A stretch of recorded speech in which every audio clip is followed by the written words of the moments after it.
Good afternoon, KELOLAND. This is forecast first. It looks like, well, a warm, breezy day today. Temperatures still recovering back to the mid-80s in much of eastern KELOLAND. Sioux Falls still dealing with a few remnant showers. Otherwise, close to 90 in Pierre and Rapid City, upper 80s. It looks like an active weather pattern is ahead. We'll have the latest on that and more coming up on Midday in KELOLAND. Live from KELOLAND Media Group, Midday in KELOLAND. The Sanford International ends with a dramatic win by a familiar champion.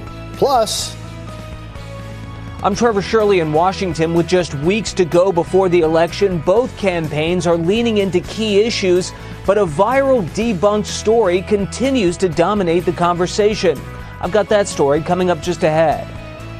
Well, good afternoon, and thanks for joining us. I'm Tom Hansen. Police are looking for a man who shot someone in central Sioux Falls over the weekend. Authorities say there was some sort of fight near 12th and Summit late Saturday night. One man confronted another man and was shot in the arm. Now, he is expected to be okay, but police are still trying to figure out who shot him. There have been no arrests. An up-and-coming Sioux Falls banker admits to taking money out of the vault and keeping it for himself. Cade Wheeldryer has signed federal court documents saying he plans to plead guilty to bank embezzlement. According to a factual basis statement, Wheeldryer was working as a branch manager at One American Bank of Sioux Falls. In 2022 and 2023, he admits to taking more than $21,000 worth of mutilated currency out of the bank's vault. When he is sentenced, he will face up to 30 years behind bars. In 2023, Wheeldryer was a nominee for the 4 and Under 40 award from the local Young Professionals Network. Turning now to a first look at your midday forecast with meteorologist Brian Karstens. And I think some people out there are looking forward to getting at least a little rain, huh? Yeah, it's been teasing Sioux Falls here this morning. And yeah, looking at radar, we still have a few showers around. Let's take a look at where we're at here at this midday. You can see that in the last 45 minutes, a couple of those remnant pockets around I-29.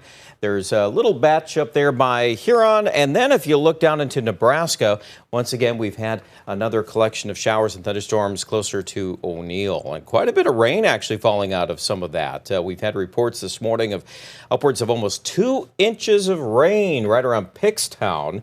And that area near Marty and southern Charles Mix County in particular, picking up quite a bit of rain out of this latest batch. And there's more ahead. This is going to be a situation where, again, we could be looking at more scattered cells on radar tonight. So keep an eye on the weather. We've got south winds there at 72 now, Sioux Falls with the clouds. Worthington, though, has jumped to 83. Winter is at 83. So I think once this cloud shield kind of breaks up here, the winds will pick back up again. They're already blowing in pretty good here in central South Dakota here as of the noon hour. We've got a south wind sustained at 19 in Winter and 23 in Pierre. There's a look at the dew point, too. That's come up, and dew points of the 60s will be supportive of some more scattered rain. I do think temperatures today on average in the mid-80s in eastern KELOLAND. Sioux Falls 86, 90 degrees in Pierre. We've got a look ahead to an active weather forecast, and we'll get to those details coming up in just a few minutes. Thank you, Brian. Well, there's a new place to enjoy breakfast and coffee in central Sioux Falls. Perch opened this summer at the corner of 9th and Grange in the Cathedral District. The restaurant is in a former grocery store that dates back to the early 1900s. There are lots of bigger cities, Denver, Chicago, Minneapolis, that have these small-scale commercial projects in historic residential neighborhoods. Coming up in tonight's Eye on KELOLAND, we'll tell you what else is in the building and the work it took to renovate it. Golf fans witnessed History Sunday at the Sanford International in Sioux Falls.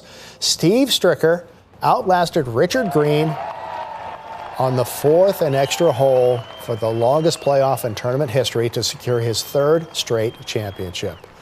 Now, it is Stricker's 4th win in 7 years at Minnehaha Country Club.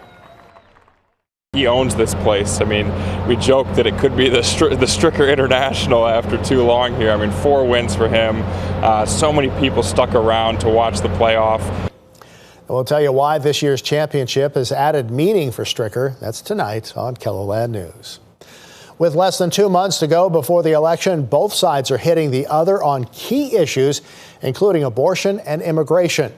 But a fake viral story continues to dominate the conversation. Washington correspondent Trevor Shirley is in D.C. with more. This weekend, Republican vice presidential candidate J.D. Vance continued to push a fake story about Haitian migrants stealing and eating people's pets. I'm still going to keep on talking about what the migrants have done to Springfield, Ohio. But law enforcement and public officials say Senator J.D. Vance's stories about Haitian migrants stealing and eating pets in Ohio just aren't true. That's what the mayor said. That's what the chief of police has said. I think it's unfortunate that this came up. The viral story, now debunked, continues to follow Senator Vance. If I have to create stories so that the American media actually pays attention to the suffering of the American people, then that's what I'm going to do. You just said that this is a story that you created. So then the eating dogs and cats thing is not accurate. Dana, it comes from firsthand accounts from my constituents. Both campaigns have just a few weeks left to connect with any remaining undecided voters who are likely more tuned in to issues like the economy or abortion. I think she makes clear she wants to codify Roe, which had some boundaries to it. He's been incredibly clear that he doesn't support a national abortion ban. He wants abortion policy to be made by the states. Recent polls show both Vice President Harris and former President Trump remain essentially tied. Both continue on the campaign trail this week. And despite that alleged assassination attempt against the former president yesterday, the campaign says it will not impact his campaign schedule this week. Reporting in Washington, I'm Trevor Shirley.